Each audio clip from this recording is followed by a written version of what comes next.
Hello everybody, Craig Birnbach here. Welcome to another edition of my video blog, Birnbach's Always Right. And yes, we're going to talk Cam Newton, but don't worry. I'm not going to try to convince you to love Cam Newton or hate Cam Newton. Let's be honest. At this point, you've already decided. Why? Because you've heard it on every sports radio show, every television show. You've argued with your friends, your parents, your wife, your husband. You have an opinion on Cam Newton.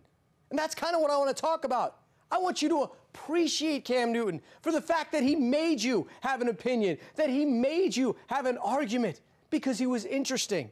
In this day and age, when we have so many athletes that are so scared to say anything controversial because it might hurt their brand, everything that Cam Newton says is controversial because that's kind of his brand, and that is awesome for those of us who find sports so interesting because Cam Newton makes sports more interesting. Look, I'll be honest, I love that Cam Newton dances after touchdowns. I love that he does the Superman and he daps and he's having fun. I also love that he says, look, if you don't want me to dance and dap and do the Superman, then keep me out of the end zone. I love that he does a commercial that says, yeah, too bad they don't make Band-Aids for hurt feelings. Then he goes, loses the Super Bowl, and acts like he needs a Band-Aid for his hurt feelings. Yes, he was wrong. He shouldn't have walked out of the postgame. He should have answered the questions. He didn't handle it well. But you know what? He doesn't care what you think. He doesn't care what I think. He only cares what he thinks. And that makes him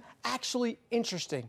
A lot of people wanted to compare how Cam Newton reacted after he lost the Super Bowl this season to the Broncos to how Russell Wilson acted with the Seahawks after they lost to the Patriots. And look, there's no doubt Russell Wilson, he handled it better. He was polite. He gave credit to the Patriots.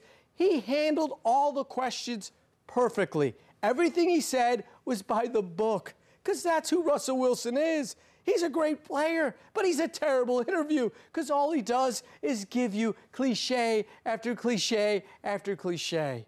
The most controversial thing about Russell Wilson is he often brings God into the equation with sports, which has some people trying to debate whether or not God actually cares about football, but really, that's not that great. That's not that interesting. But Cam Newton, everything he says is interesting. Look, Cam's only 26 years old. Maybe he'll mature more. Maybe eventually he'll become more like a Russell Wilson. Maybe he'll even get to where Peyton Manning is, who doesn't say anything controversial, but at least is funny at times. But at this point, let's appreciate Cam Newton for what he is. He's a very interesting football player that makes his post-game something that you want to hear, you want to know what he said, and then you want to go talk about it.